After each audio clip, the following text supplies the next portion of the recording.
Writing just days apart this August, two authors watch computer code collide with physical biology. In Knowable Magazine, Deighton observes automated laboratories treating algorithms as a factory tool, turning the creation of new drugs into a pure software problem. But look at the same technology through another lens, and it stops being a factory and becomes a mirror. In Noema, Daniel Freeman shows how the arrival of thinking machines is pushing neuroscientists to hunt for human consciousness deep inside ancient brain structures. Side by side, a sharp contrast emerges. Using artificial intelligence to manufacture new cells and molecules versus using it to figure out the minds that built the machines in the first place. Writing just last week, Daniel Freeman starts with a neuroscientist venting to ChatGPT at midnight about a harsh peer review. The machine responds with perfect, witty sympathy. Notice how Freeman uses this late-night exchange to sever intelligence from consciousness. If a block of silicon can reason and joke just like a human brain, maybe complex thought isn't the actual source of our inner lives.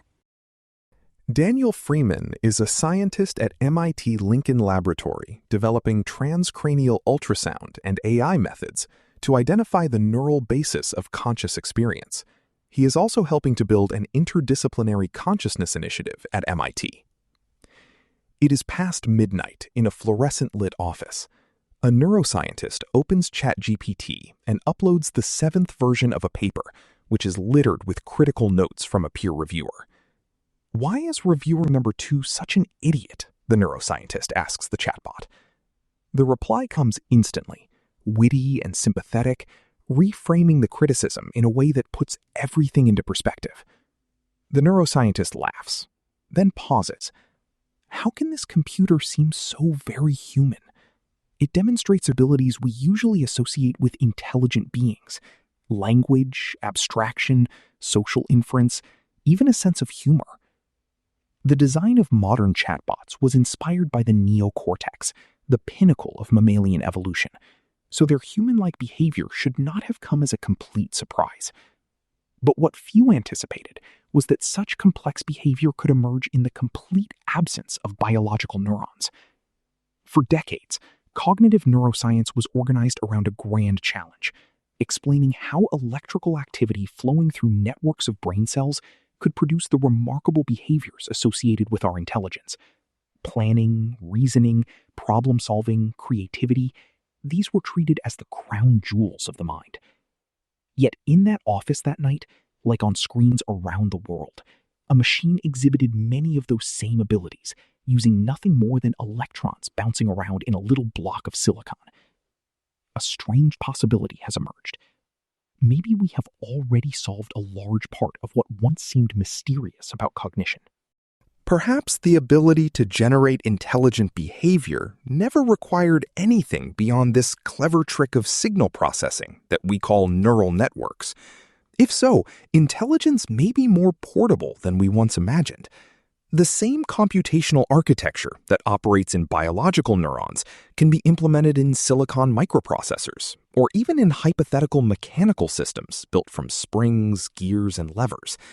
The physical substrate may vary, but the computations, which produce human-like behavior, do not. The mainstream position in neuroscience is that cognition is a necessary ingredient of consciousness, that somehow the capacity for complex thought goes hand in hand with this mysterious phenomenon of subjective experience.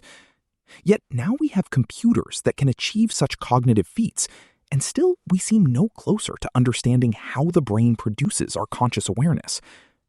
Most discussions of AI and consciousness ask whether machines can experience anything, but maybe the real mystery is, if consciousness is not fundamentally related to higher cognition, then what kind of phenomenon is it? The neural machinery of feeling. Over the course of his career, neurologist Antonio Damasio became fascinated by patients whose brain injuries had left their intellect largely untouched, but had disrupted their ability to navigate the world. They could reason, hold conversations, and solve complex problems, but their decision-making was impaired. One of Damasio's most cited patients had damage to a region of the prefrontal cortex known to be critical for emotional valuation. When presented with two possible appointment times, the patient was paralyzed with indecision, spending hours considering the question. The problem was not a lack of intelligence. Rather, the emotional signals that normally assign value to different options had been disrupted.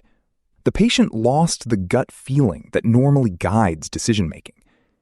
This observation became the foundation of Damasio's influential 1994 book, Descartes' Error. The central idea was simple but provocative. Feelings aren't peripheral to rational thought. They are part of the machinery that makes rational thought possible. Of course, human experience does not seem limited to feelings. We ruminate, we deliberate, we weigh evidence and reflect upon our own beliefs. Don't these complex mental states involve something more than just a collection of primitive feelings? Maybe not. Inspired by Damasio's insights, more and more researchers have been exploring the possibility that human thought may not constitute a separate category of experience from feeling. Instead, our stream of thought may emerge from combinations of a finite number of primitive feeling states. This proposal may seem improbable, but perhaps we have become too accustomed to thinking of consciousness as something inseparable from cognition. It may be that the computations occurring throughout the brain remain largely hidden from awareness, and what we actually experience consists of a highly processed, felt summary of their results. Emerging AI models offer an intriguing analogy. We type a question into ChatGPT and receive some text back, but we are not shown the trillions of calculations occurring beneath the surface. What reaches us is a compressed summary of an enormously complex process. Something similar may happen when the brain produces subjective experience. Beneath every conscious thought lies a vast ocean of subconscious computation. The cortex performs these calculations to support reasoning, planning, memory, and decision-making. But what enters our conscious awareness may be an experiential readout of those processes. Subjective experience may be like the instrument panel of an aircraft, summarizing critical information from systems too complex to inspect directly. An engineering perspective. Engineers attempting to understand a complex machine generally don't begin with the most complicated component. Instead, they identify simpler building blocks and ask how those elements combine to generate more sophisticated behavior. Consciousness research may require a similar strategy. Let's begin with the simplest case. It is not difficult to imagine that a particular pattern of neural activity could give rise to a simple subjective feeling. Hunger feels one way. Pain feels another. Unease, familiarity, anticipation, and confidence all possess their own distinctive phenomenology. Each feels like something. Now, suppose that complex thoughts are assembled from these primitive felt states, like recipes in a cookbook. Let's say that 2 parts familiarity and 1 part coherence produce the thing we call understanding. 3 parts anticipation and 1 part motivation produce a thing we call hope. The individual ingredients remain simple, yet together they generate experiences that feel qualitatively different from any one ingredient alone. But what about the experience of thinking about something specific, like a bicycle? A bicycle need not correspond to a single primitive feeling. Instead, it may occupy its own location within a multidimensional landscape, defined by a distinctive combination of familiarity, anticipation, confidence, coherence, motivational pull, and countless other experiential dimensions. A castle, a childhood friend, and a mathematical theorem would each occupy different regions of that same landscape. A small number of ingredients can generate a very large number of combinations. Imagine that conscious experience is built from 30 independent experiential dimensions, and that each can assume 8 distinguishable levels. The resulting space would contain roughly 1 octillion, 10 to the 27th, possible configurations, an astronomical number. By comparison, if every human who has ever lived experienced a new conscious state 3 times every second throughout their entire lifetime, humanity would collectively sample only about 1 sextillion, 10 to the 21st, experiences. Even across the entire history of our species, we would have explored only 1/1,000,000th of the available experiential landscape. From this perspective, the richness of human thought no longer requires an endless catalog of irreducible mental states. It may arise instead from an enormous combinatorial space built from a small set of primitive feelings. Can consciousness be localized? Where exactly in the brain does the magic happen? If you ask neuroscientists to identify the brain structures responsible for subjective experience, they will likely point to the frontal areas of the cerebral cortex. This is the region responsible for many of our sophisticated cognitive abilities. Of course, the idea that consciousness requires intelligence might be pre-AI thinking. As that assumption has begun to weaken, researchers have become increasingly willing to consider the possibility that subjective experience arises from evolutionarily older structures deep within the brain. The question of whether a cortex is necessary to experience something is one of the most hotly debated topics in the field. Yet we've known for a century that the brain can function without a cortex. Beginning in the 1920s, physiologists surgically removed the cerebral cortices from dozens of cats. Those that survived the complex procedure were surprisingly capable. Similar results have since been achieved with genetically modified mice born without cortices. They could eat, reproduce, swim, groom themselves, and even learn simple mazes. Their capabilities were extremely impaired, but it is difficult to imagine that these animals experienced nothing at all. All of this raises a natural question. Could the neural circuitry that mediates subjective experience be located deep within the brain rather than in the cortex? This possibility is consistent with the finding that deep brain stimulation in humans can evoke intense subjective experiences, whereas stimulation of large regions of the prefrontal cortex often produces little or no conscious effect. It also fits with evolutionary history. Deep brain circuits emerged long before the cortex ever evolved, leaving a shared subcortical blueprint across all vertebrates. If consciousness arose early in that evolutionary story, it likely continues to depend on these ancient foundational structures today, from fish to humans. Here is where it gets especially interesting. Structures deep within the brain are more anatomically discrete than the expansive networks of the cerebral cortex. If subjective experience originates within these structures, then the search for consciousness changes from the sprawling landscape of the cortex to a relatively small piece of neural anatomy. Few discoveries would be more consequential than identifying the specific neural structures responsible for subjective experience. Why feelings exist? Taken literally, the idea that conscious experience is like the instrument panel of an airplane carries an uncomfortable implication. Instrument panels do not fly airplanes. They simply report what the underlying machinery is doing. If consciousness merely summarizes neural computation, then it risks becoming little more than an epiphenomenon, a passive observer with no influence over behavior. That conclusion would be difficult to reconcile with evolution, which is remarkably efficient at preserving biological functions that improve survival outcomes while eliminating those that do not. If subjective experience has accompanied animal life for so long, then it is reasonable to ask what function it serves. Why should evolution preserve the feeling of hunger rather than simply generate feeding behavior? Why should fear be experienced rather than simply triggering actions to escape? The apparent contradiction disappears if we stop thinking of feelings as passive experiences and instead view them as the brain's way of evaluating competing biological priorities. Long before animals evolved to demonstrate language, reasoning, or abstract thought, they faced a much simpler problem: choosing among competing biological needs. Eat or flee, drink or reproduce, rest or explore. These drives can't all be satisfied simultaneously. Somewhere in the brain, they must be compared, prioritized, and translated into action. The ancient structures of the upper brainstem and hypothalamus are ideally positioned to perform this role. Rather than comparing countless physiological variables directly, evolution may have discovered a simpler solution: converting competing biological needs into a common language of subjective feeling. Feelings are not merely reports about the state of the organism. They are the mechanism through which motivation arbitration takes place. If this picture is correct, whatever physical mechanisms give rise to feeling must also influence the neural circuits responsible for selecting actions. Exactly how this interaction occurs remains one of neuroscience's deepest puzzles. After all, it is hard to decipher how feeling drives behavior when we still don't know how brain activity creates feeling in the first place. From this perspective, subjective experience is neither the computation itself nor a passive byproduct of computation. Instead, it may constitute the currency through which ancient brain circuits compare competing priorities and select actions.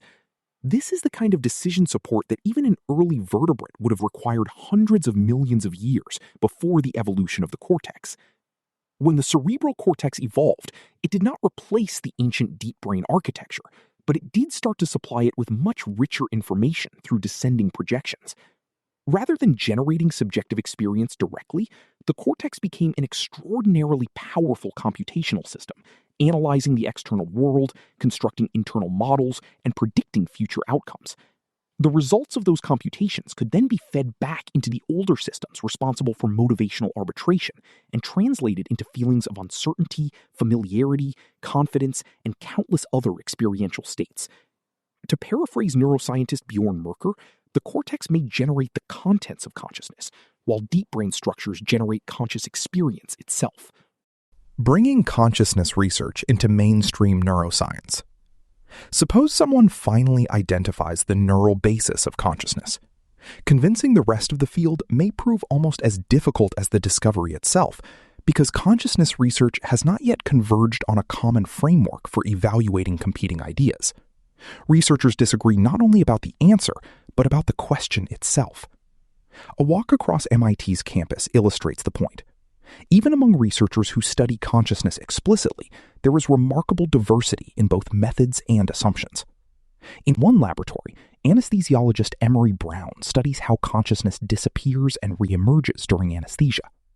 Nearby, electrophysiologist Earl Miller investigates the cortical dynamics associated with cognition. Across the street, philosopher Matthias Michel examines the conceptual foundations of consciousness itself, asking how subjective experience should be defined and measured. Each approaches the mystery from a different direction, bringing a different set of questions, methods, and assumptions about what consciousness is in the first place. Some of the researchers whose work may prove most relevant to consciousness do not study consciousness directly.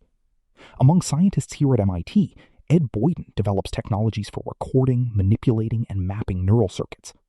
Fan Wang investigates pain and the neural circuits that generate aversive behaviors. Josh Tenenbaum studies the computational principles underlying cognition and intelligence. Satrajit Ghosh develops AI tools capable of extracting patterns from enormous neurophysiological datasets. These are the methods that drive modern neuroscience forward, identifying mechanisms, building models, and generating predictions that can be experimentally tested. Yet few of these researchers would describe themselves as consciousness scientists. This creates an unusual situation. Neuroscientists can spend their entire careers uncovering the neural circuits responsible for pain, fear, memory, or decision-making. But the moment they ask how those circuits give rise to subjective experience, the scientific ground becomes shaky. They find themselves steeped in conjecture. This situation may be changing. As theories become more firmly grounded in testable neural mechanisms, such as with non-invasive deep brain stimulation, the boundary between consciousness research and mainstream neuroscience may gradually dissolve. Rather than standing apart as a discipline defined by philosophical debate, consciousness research may become increasingly integrated with the broader effort to understand how the brain works. The search continues. By demonstrating that many hallmarks of intelligence can emerge from artificial neural networks, AI has weakened one of the central assumptions that guided consciousness research for decades.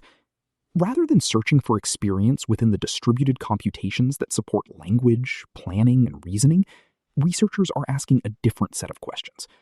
Which neural circuits generate primitive feeling states? How do those feelings combine to produce the rich phenomenology of thought? And how do ancient motivational systems interact with the extraordinary computational machinery of the cerebral cortex? The big questions surrounding consciousness are moving from philosophy to the laboratory bench. New tools are allowing researchers to test ideas about consciousness with the same rigor expected of every other branch of neuroscience.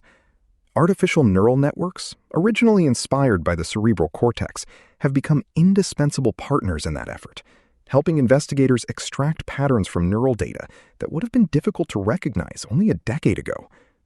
The work ahead will require more than good ideas. It will require the time, talent, and resources needed to transform decades of descriptive observations into mechanistic explanations. it will require building a scientific community capable of treating consciousness not only as a philosophical problem, but as a central question in neuroscience itself. Daniel Freeman leaves you in that fluorescent-lit office, staring at a chatbot, and realizing that reasoning and language do not actually require a biological brain. By separating the mechanics of intelligence from the physical reality of human feeling, his argument changes how you look at a silicon chip. Then you turn to Ben Deighton. If Freeman treats artificial intelligence as a philosophical mirror to rethink human biology, Deighton watches it operate as a literal factory tool to manufacture it. Deighton takes you inside a former brewery in London, where algorithms are doing something entirely different. They are designing cancer-killing molecules and programming yeast cells. Notice what happens when you put the two side by side. Freeman pulls cognition out of the biological brain to show that intelligence is just signal processing. Deighton takes that exact same signal processing and uses it to hack back into biology, turning the creation of living cells and medicines into an automated software loop. Read alongside Freeman, Deighton's report from the BioFoundry feels less like a standard technology update and more like the closing of a circle. Code is no longer just imitating biological life. It is actively engineering it. James Field believes his automated laboratory is closing in on a powerful new drug to kill cancer cells with unprecedented precision. Yet the drug wasn't created by any of the biologists working in his lab. It was generated by artificial intelligence. Field is a protein engineer working in synthetic biology, a discipline that uses the latest technology to engineer novel cells or biological components. In his world, researchers often talk about a cycle known as DBTL, design, build, test, learn, an iterative process where the end product, whether it is a molecule or a new strain of bacteria, is repeatedly optimized until it has the traits scientists seek. Field's company, LabGenius, is one of a group of startups that is at the forefront of a revolution in which AI increasingly runs the DBTL cycle from beginning to end. The work takes place at the company's sophisticated automated laboratory in a former brewery in South London. Such laboratories, known as biofoundries, first emerged in the 2010s as gene editing technology combined with high-throughput machines, which can conduct hundreds of experiments at once, accelerated the DBTL cycle by many orders of magnitude. Experiments using biofoundries often involve adapting a piece of DNA that is then added to a host organism, frequently the bacterium Escherichia coli or yeast, to get it to produce a desired molecule, which can be anything from an antibody to an ingredient for sustainable plastic. Algorithms have been integral to biofoundries from the start in managing the operation of high-throughput machines. But the industry is now approaching a point where AI models are becoming sophisticated enough to program DNA to produce new medicines and industrial chemicals, an emerging field known as SynBio-XI. Rather than helping only to run the machinery, AI can now work iteratively, learning from results and suggesting new avenues of experimentation, reducing the development time for new drugs or industrial chemicals from years to months. According to Paul Freeman, who heads synthetic biology at Imperial College London, we are approaching a powerful point of convergence of automation, data, and machine learning and AI.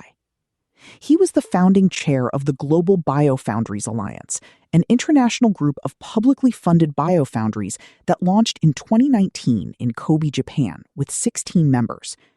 The group has now grown to over 40 members across the world, spread from China to Mexico.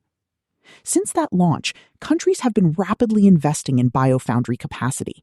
The United States, for example, is spending $75 million on the development of 5 new biofoundries, while China has named biomanufacturing and synthetic biology as core strategic priorities for its 2026-2030 5-year plan. The objective is to engineer biology, programming cells to produce new drugs and industrial products, a technology that Freeman says is going to become essential for mankind. However, he believes the field hasn't fully reached this point of convergence. I think there's a massive amount of technical work that needs to be done to achieve the vision of what people are trying to do, he says. one key technical task is the work of standardization. In 2025, Freeman and colleagues in the United Kingdom, South Korea, and the United States published a paper proposing a way for biofoundries to achieve this. The idea was to give us a lexicon, if you like, a sort of standardized nomenclature, standardized workflow, he explains. The Korea National Biofoundry and the London Biofoundry, housed in Fremont's department at Imperial College, are among 9 organizations taking part in a project to develop such global standards and metrics. Based at the University of Illinois Urbana-Champaign, the effort was launched in 2024 with funding from the U.S. National Science Foundation, with the goal of making genetic design predictable, reproducible, and scalable. Another hurdle to be overcome is the sheer complexity of biological data. In a 2025 report on the future of synthetic biology, AI, and automation, the Organization for Economic Cooperation and Development said that one of the key trends in the sector was the need to aggregate these data, addressing fragmentation, promoting high-quality curated datasets with long-term sustainability, and balancing openness with security. One example of the messiness of biological data right now is in plant research, where genomes are scattered around different databases and of varying quality in different formats, says plant biologist Ann Osborne of the John Innes Center, a plant science, genetics, and microbiology research institute in Norwich in the United Kingdom. They're not standardized, so that presents a challenge. To proceed with their work, her team had to develop a way to assimilate all of the publicly available plant genome sequence information so algorithms can search it to identify the genes they were interested in. I think there's a massive amount of technical work that needs to be done to achieve the vision of what people are trying to do. In 2024, her group reported reconstituting the full 20-step process involved in making a drug called QS21, sourced from bark of a tree in Chile, in a tobacco plant. QS21 is used to boost the effectiveness of vaccines. Now, through a startup called Hothouse Therapeutics, Osborne and her colleagues are working to create more and better drugs of that kind. Plant genomes are a trove of genes that could be mixed and matched to create next-generation drugs, Osborne says. The potential, she adds, is massively disruptive. But right now, very few genomes have been sequenced, and even fewer analyzed. We don't even know the vast majority of the chemistry that's out there, she says. Another biofoundry at the Earlham Institute, situated in the same research park as the John Innes Center, is developing a way to create a plant artificial chromosome for potatoes. Scientists could efficiently add genes to it to make the plant produce additional nutrients or become more resistant to pests. The current objective is to build a library of potato control elements that could be pieced together on the synthetic chromosome to introduce desired traits. AI is helping the researchers know where to look. Without it, it would be a gargantuan task. A potato has tens of thousands of genes to choose from, and each gene has a control element at the beginning of the gene and at the end, and these can be combined in different ways. Your experimental space is very large, says Melissa Salmon, operations manager at the Earlham Biofoundry. The role of AI would be to help us efficiently test our space. Machine learning helps researchers distill the massive amounts of data gathered from sequencing genomes into a small subset, which the scientists then use to design their next experiment. And the automated equipment of the Biofoundry allows them to test multiple variations at the same time. I think it has changed the science field massively, says Salmon. Full end-to-end AI automation of the DBTL cycle is often the ultimate goal of biofoundry development, yet biological complexity can get in the way. This is especially true when the output is a whole organism, explains Michael Kepka, Chief Innovation Officer at LanzaTech, an Illinois-based company. It specializes in using bacteria to convert CO2 and other waste gases, including emissions from steel plants and gasified biomass or municipal waste, to fuels and raw materials for clothing companies such as Adidas and H&M. His company is using a biofoundry to make and screen thousands of new bacterial strains every week. They're optimizing the microbes to be more efficient at converting CO2 and producing ethanol, or making other target molecules.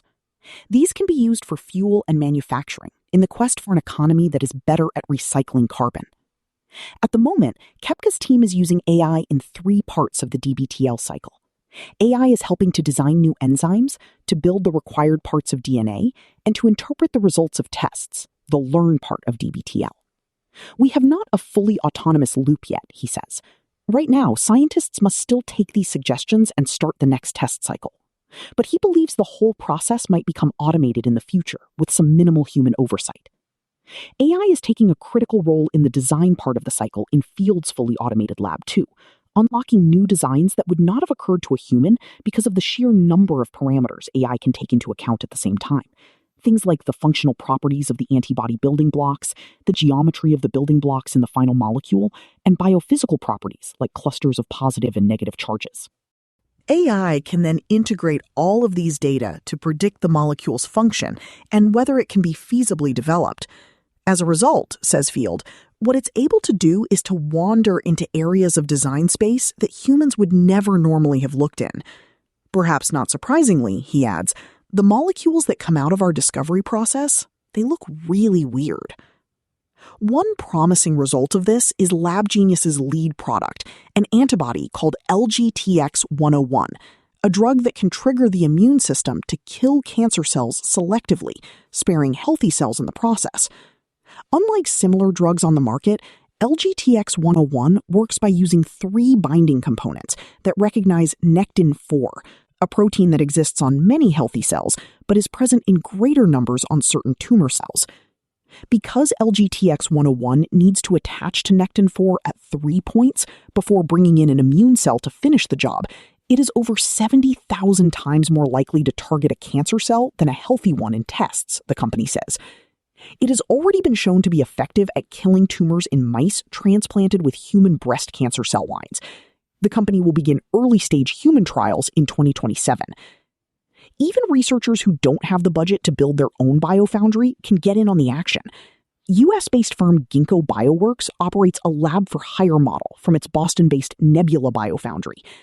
The biofoundry is fully automated, using AI and over 100 robots to design, execute, and analyze experiments. It has 70 different scientific devices on it, and the whole thing is controlled by software, says Ginkgo Chief Executive Jason Kelly. And so, if you submit a software order into that laboratory, your experiment will get executed. The service has now been extended to online users through Ginkgo's Cloud Lab service, launched in March this year.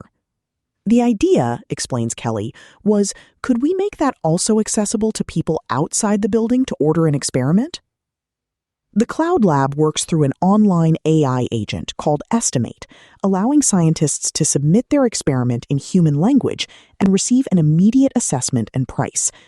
It's a way of opening up the technology to scientists around the world who might otherwise not be able to access an automated biofoundry, Kelly says. In fact, Kelly sees a future in which an AI scientist could allow even non-scientists to run experiments. They could interact with an AI scientist who would design the experiments for them that would run on the autonomous lab, and now they can do science, says Kelly.